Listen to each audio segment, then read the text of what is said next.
covering diversity in their communities. The RTDNA Unity Awards are presented in conjunction with Unity, the Journalists of Color. There are 7 Unity Awards to be given out tonight. One goes to Michigan Radio, which did a series on Detroit's 350,000 Muslims.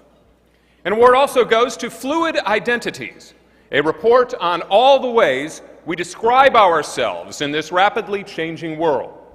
The report was produced by WNYC, the BBC World Service, the New York Times, WGBH, and PRI. How could they not win a Murrow? The PBS NewsHour wins for its look at how some school districts in Mississippi are doing battle in the war against obesity. WIAT-TV dedicated an entire day of coverage to Martin Luther King's birthday in Birmingham. And in Bloomington, Illinois, WJBC initiated a program completely in Spanish, a welcome addition to a very fast-growing Hispanic population there.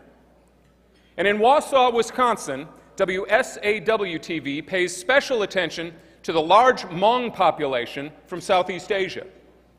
One of the station's reporters, Bao Vang, is active in the community, and the station covered her wedding.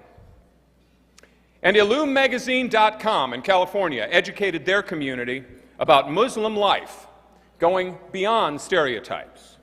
Let's take a look. Christina Roundtree was a junior in high school when the 2 hijacked planes flew into the World Trade Center. And she says, like most Americans, she was flabbergasted and angry.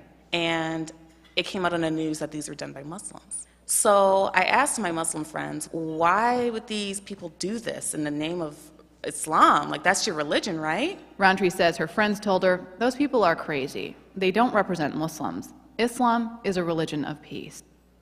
So let me ask you now, I'm very multiracial, so when I go to fill in my census box, I know what I'm going to check. But in the early days of the census, part of my background was black. I probably have to check the box next to black only, right? 1 drop of blood would have made me African American. You wouldn't have had that choice. The possibility of the person being able to decide is something new. So in the 19th century, the census taker would go around and look at you and decide. So from one decade to another, your race could change.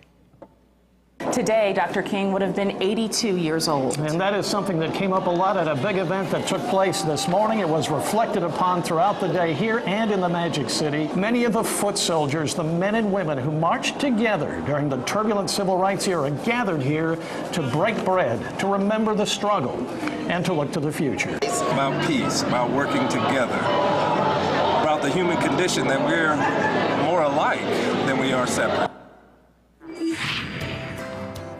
Mis papás casi hablan puro español. No hablan mucho inglés. No. Y es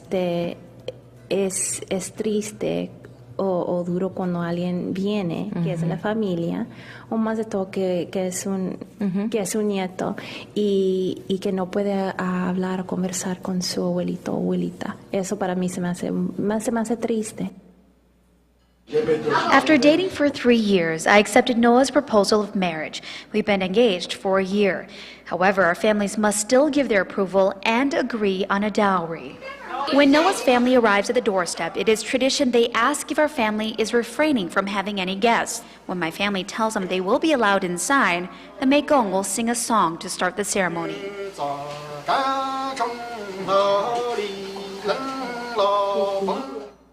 It's the music and dance of an ancient civilization, costumes and colors representing her many ethnic tribes, strong and independent women giving voice to those who have been silenced. I feel like we're telling the story of women. Afghan women, that is, says Mariam Peretz, the main choreographer of the dance troupe Ballet Afsane. I feel like we are bringing so much beauty through with our dance and so much joy, and so many people don't even understand or see that joy when they watch the news every day and just hear about the bad and the ugly and the evil.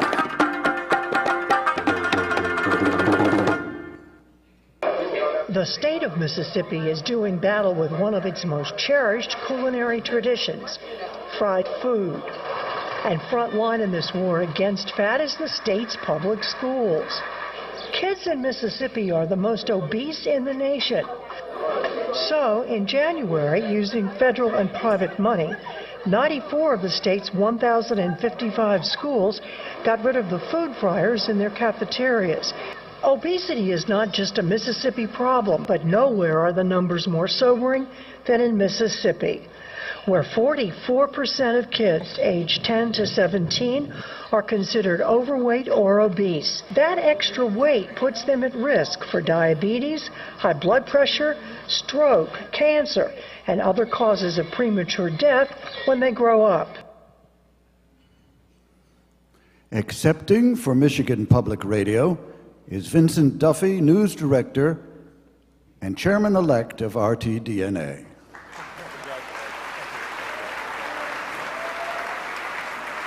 Accepting for PRI, BBC, WNYC, WGBH, and the New York Times is Arwa Gunja, producer.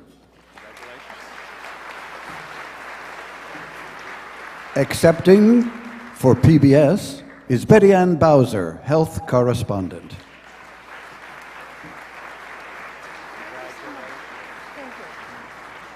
Accepting for WIAT is Sherry Jackson, anchor.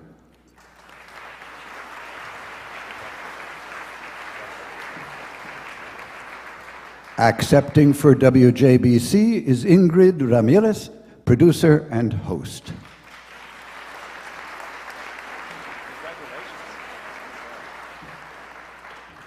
Accepting for WSAW is Bao Vang, video journalist.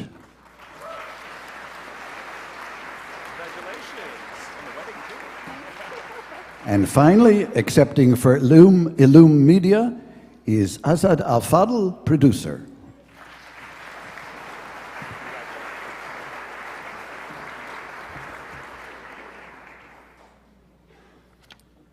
And now I have the great privilege of introducing Dave Luigi.